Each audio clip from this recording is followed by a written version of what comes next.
గాంజా సేకరించి ఈ యొక్క మత్తు పదార్థాలకు బానిసలైన వాళ్ళు వచ్చి ఇళ్లలో అటాక్ చేస్తున్నారు. ఈ బైకులలో వచ్చే పెట్రోల్ ని తీసుకొని గుడ్డకు నానబెట్టేసి అది స్మెల్ చూసుకుంటారంట. అంతే బైకులు చోరీ చేస్తున్నారు. ఆడవాళ్ళు ఉంటే వాళ్ళ డోర్లు కొట్టేసేసి వాళ్ళని అటాక్ చేయడం. ఒకవేళ పోలీసులకు కంప్లైంట్ చేస్తే పోలీసులు ఒకవేళ వాళ్ళని అరెస్ట్ చేస్తే ఆ నెక్స్ట్ డే నుంచి దాడులు అధికమవుతాయి. పోలీసులు కూడా రాలేని పరిస్థితి ఉంది.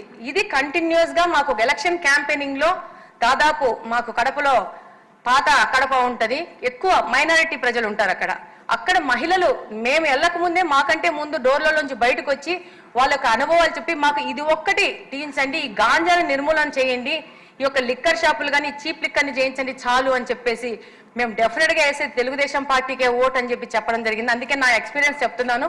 లిక్కర్ దాని గురించి నాకు పెద్ద ఎక్స్పీరియన్స్ లేదు. నా యొక్క క్యాంపెయినింగ్ లో నేను ఫేస్ చేసిన వాటిని మీ దృష్టికి తీసుకొస్తున్నాను. థ్యాంక్ యూ అధ్యక్ష.